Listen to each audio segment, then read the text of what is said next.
સુરત શહેરના ગુનાખોરીને ડામવા અને અસામાજિક તત્વો પર નજર રાખવા માટે પોલીસે એક સાથે 20 ડ્રોન સાથે મેગા સર્ચ ઓપરેશન અને કોમ્બિંગ હાથ ધર્યું। ઓપરેશનમાં સરકાર દ્વારા ફાળવવામાં આવેલા 8 નવા ડ્રોન અને પોલીસ પાસે અગાઉથી ઉપલબ્ધ 12 ડ્રોન મળી કુલ 20 ડ્રોનને આકાશમાં ઉડાવવામાં આવ્યા હતા। ગુનાખોરી પર નિયંત્રણ મેળવવા અને ગુનાખોરોને પકડવા માટે ડ્રોન ટેકનોલોજી અત્યંત મહત્વની પુરવાર થઈ રહી છે।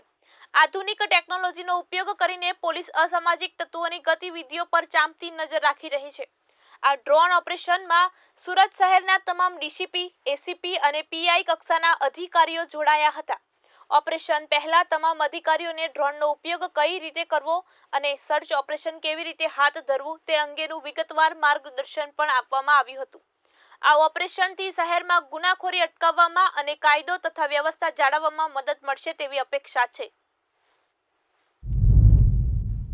गुजरात पुलिस द्वारा जो नई ड्रोन खरीदी थी है माननीय डीजीपी ऑफिस तरफ 8 जेटला ड्रोन सूरत शहर ने फाळवामां आवेला छे अने 12 जेटला ड्रोन हमारे पास पहले आता कुल 20 जेटला ड्रोन स्क्वॉड बनाववामां आवेला छे अने आ ड्रोन ना उपयोग करीने अमे लोको जो चाहे क्राउड मैनेजमेंट करवाना, ट्रैफिक मैनेजमेंट करवाना अने साथोसाथ जो हमारा गुनाहित प्रवृत्ति करता लोग एवा विस्तारों छे एना चारों बाजुथी ड्रोन ना नजर में राखीने अमे लोग जो सर्च कॉम्बिंग और सर्च ऑपरेशन करवाना छीए।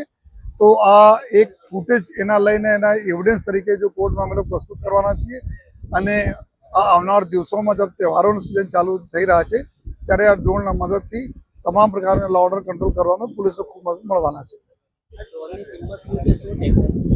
एक ड्रोन की कीमत 25 लाख रुपया है और 5 किलोमीटर दूर तक आ जो ड्रोन जई सके त्या सरस फूटेज आपी सके तमाम अमरा 6 डीसीपी है एना पासे रहेशे, एसओजी पासे रहेशे, ट्रैफिक पासे अने क्राइम ब्रांच में आ ड्रोन ने फाळवणी थशे जेथी आ दररोज एना उपयोग थता रहे। आ प्रकार अमे लोकोने जो ऑपरेशन अमे लोको नक्की कराय छीए।